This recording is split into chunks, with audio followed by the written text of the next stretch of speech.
Hi everybody, happy to be back for Wildlife Wednesday. My name is Dr. Amy Deacon and I'm a zoology lecturer at the University of the West Indies in the Department of Life Sciences, and Chaguanas Public Library have invited me back to do a special Wildlife Wednesday in honour of International Migratory Fish Day, which was actually on Saturday but we're celebrating it on Wednesday because that's Wildlife Wednesday.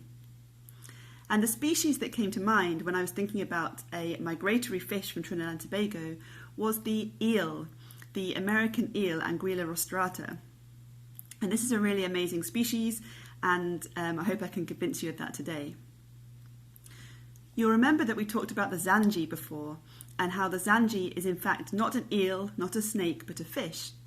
In this case, Anguilla rostrata actually is an eel, a true eel, even though superficially it looks very similar to the Zanji. The main difference, and I'll just show you a drawing of the eel, the main difference between the Zanji and this eel is that you can actually see these fins on either side of its head on for the eel, whereas the Zanji lacks these. So if you get a close look you can tell the difference, but really from a distance they would look quite similar. The other main difference is that the eel is migratory, which means that it lives in the rivers and in the sea, and it moves between the river and the sea at different parts of its life cycle, whereas the Zanji is exclusively a freshwater fish. And the life cycle of the eel is fascinating. They actually go to the Sargasso Sea in the West Atlantic to spawn. Their young are then living in the sea, floating around until they're old enough to move towards a river and migrate from the sea into the river, which is quite amazing given how different the conditions in the sea and the river are. They're able to adapt and move between them. The young eels migrate upstream, quite far upstream in some cases, into the rivers, for example, the rivers of our northern range on the north coast of Trinidad, and also the rivers of Tobago have these eels. They spend, which I find amazing, several decades actually living in these rivers. So they live a long time, and it takes them a long time before they're reproductively mature. At the point at which they're ready to breed themselves, so maybe it could be 10-20 years, they will then migrate back down the river and go out to sea, migrate back to the Sargasso Sea to spawn. So that completes their life cycle.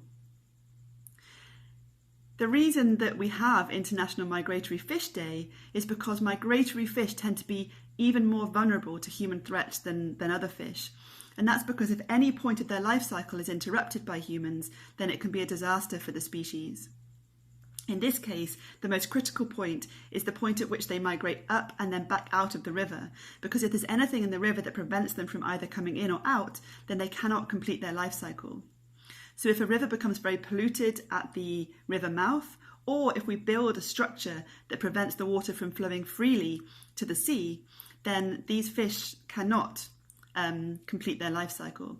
And in fact, the Anguilla rostrata is classified internationally as a critically endangered species, which means it's at real danger of extinction, and we need to make sure, and we have this responsibility in Trinidad and Tobago, to ensure that the populations that come to our rivers are protected, that we don't catch them and eat them, and also that we allow them to flow in and out of the rivers at whatever point in their life cycle they need to do.